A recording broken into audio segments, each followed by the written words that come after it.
Good evening. This is the special coverage of the coronavirus crisis using the combined forces of News 5 and Signal TV's 1 News, Radyo 5 and 1PH. Former Senator Jinggoy Estrada has been arrested for allegedly violating quarantine protocols in San Juan City. Authorities say the former senator had been distributing relief goods without a quarantine pass and necessary permits from the San Juan LGU. Police then invited Estrada for questioning at around 3 p.m. today at the city police headquarters. Reports state Estrada already distributed items to at least 3 barangays yesterday. The Navotas LGU will place the city under extreme enhanced community quarantine starting Wednesday, May 6 until May 15. In a series of tweets, City Mayor Toby Chanco says there's a need for a stricter action to flatten the curve and prepare for the so-called new normal once the ECQ is lifted.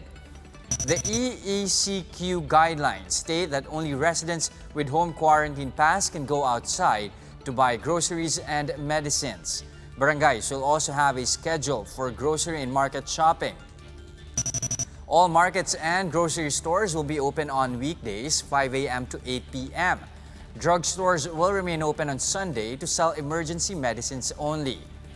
On Sunday, May 10th, no one is allowed to go out of their homes. Liquor ban is also implemented in the city. Exempted from the EECQ are frontliners and essential workers authorized by the IATF. Manila City authorities conducted a rapid mass testing in 4 schools in Tondo 1 while the district is placed under a hard lockdown. Lynn Olavario is on the ground to tell us more. Lynn, ano ang assessment ng mga otoridad sa nangyaring rapid mass testing?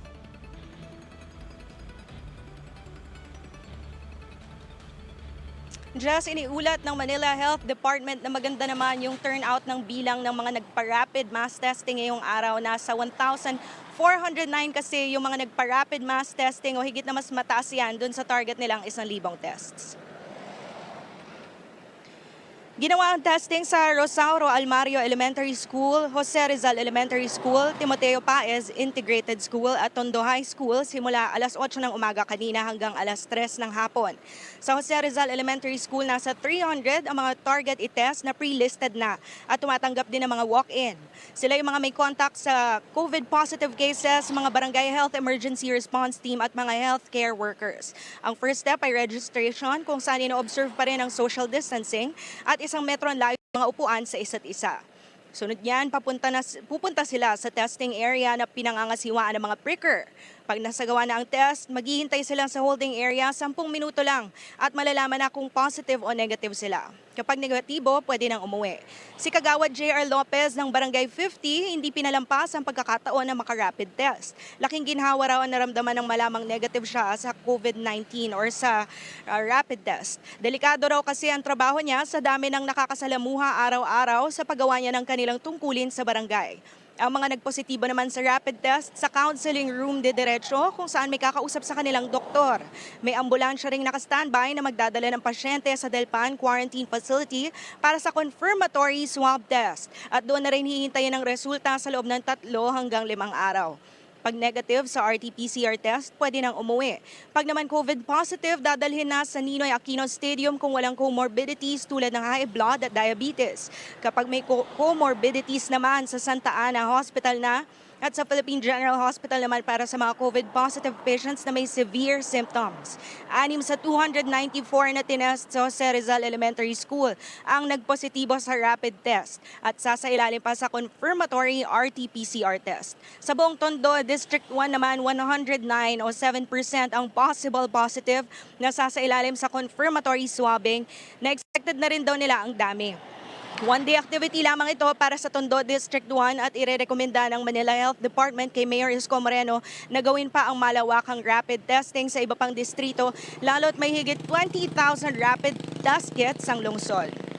Just ayon naman kay Mayor Isko Moreno, ipagpapatuloy pa rin nila yung rapid mass testing, partikular doon sa mga komunidad na may mataas na COVID-19 presence. Kabilang dyan ang San Andres, Santa Cruz at Malate next week. Tuloy-tuloy pa rin daw ang pagmamonitor nila maging doon sa mga net-test na gamit ang rapid test para maiwasan yung false positive or false negative. Jess. Okay, Aline, eventually ba would they consider, at least for the ones who tested negative, na isa lang sila sa PCR test since there's still an issue regarding false negatives due to rapid testing?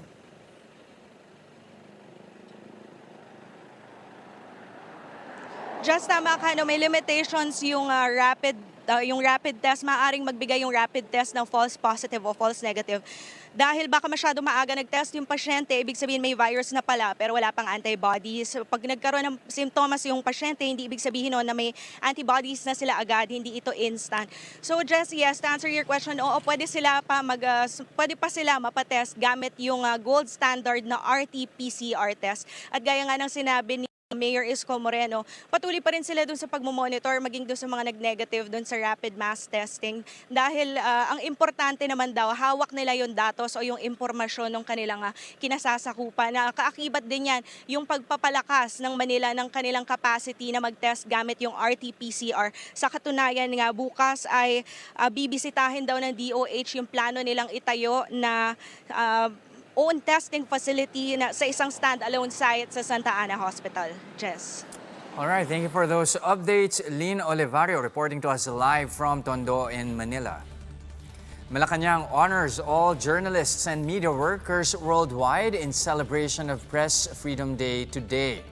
In a statement, Communications Secretary Martin Andanar recognizes the role of media personnel in informing the society and bringing important issues to the forefront. Andanar says the government will continue its efforts in upholding press rights and freedom. The Philippines dropped 2 notches to the 136th spot in the 2020 World Press Freedom Index by France-based watchdog Reporters Without Borders. The report, which surveyed 180 countries, noted so-called harassment on the part of the Duterte government against at least 3 media outfits.